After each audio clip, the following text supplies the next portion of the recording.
As you look at the city that you've helped build over the last several years, what's your hope for Toronto in the next 5 years, the next decade, and the years to come?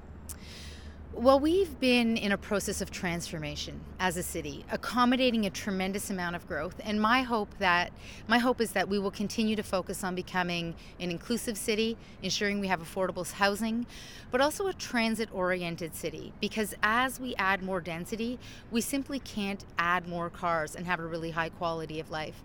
So if we can focus on transit and active transportation, building out our cycling network, I believe we can create the kinds of places that offer a really high quality of life in a sustainable city. Lots of debate about why you're leaving, what you're going to do when you leave. We'll put it out on the table right now. Are you running for mayor? I am not running for mayor. What's your thoughts on our current mayor and the administration in place right now? Well, our mayor has been a pleasure to work with. He was a first time politician at City Hall. He hadn't been here before, so invariably I think that there was a lot of adjusting that took place. But I think he's definitely hit his stride. You're getting set to have your exit meeting with him right after our interview here. I am. What were if there were challenges for you, not necessarily just with the mayor or with the mayor at all, but being a city planner and working within the confines of a government and trying to achieve the goals you want? What were some of the challenges you found as you ventured through this tenure? Well, one of the tensions of being a public servant, I think, and in the civil service is that particularly as a planner, our goal is to serve the public interest and to take a very, very long view. And of course, that's not how political cycles work. Political cycles are pretty short. The term is 4 years, but there's a year of adjusting, then there's another year of politicking, which really only gives you a sweet spot of about 2 years to just get stuff done. And I was brought in by Peter Milchin, who's now the Minister of Housing, with a change agenda. The goal was for me to really focus on how I could flip the apple cart and just do things in a very different way. And he was very instrumental in giving me a lot of leeway in order to do that. But that tension between the political and the long-term public interest is it's a pretty tricky thing. It's a pretty tricky thing to manage. It's essential to manage it. It's essential to have a strong bureaucracy who is always taking the long view and thinking about the long-term public interest. But those two things do bump up against each other. If you had to pick something which you were most proud of during your time as city planner of the city of Toronto, what would it be? Well, there's lots of things, and I think time will tell what sort of had the greatest impact. I'm very, very proud of the ravine strategy because 17% of our city is ravines, and being able to ensure we have a really livable city is connected to our green spaces and our public spaces. We have a transit network plan. I built the transit unit at the city. There wasn't one when I arrived. We have our first ever transit network plan, which takes us from focusing on just let's build one project, debate, and then build another project, to advancing a whole variety of projects at once. So we're advancing subways, LRTs, smart tracks, the King Street Transit Priority Corridor. We're advancing all of these projects now at once.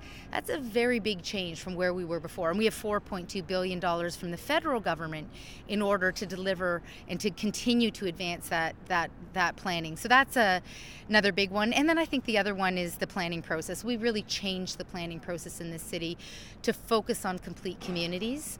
And TO Core, our downtown plan, is all about linking infrastructure to building new buildings in such a way that we're creating complete livable communities, ensuring that we have the water, the energy, the schools, the park space to create a really livable city over the long term. And I've had a very small but mighty team that has done an amazing job on TO Core, and I think it is a generational plan that will be transformative for the city moving forward. As you sit back, it's obviously a learning experience working here at City Hall. Any do-overs, anything you'd be like, I'm not quite sure?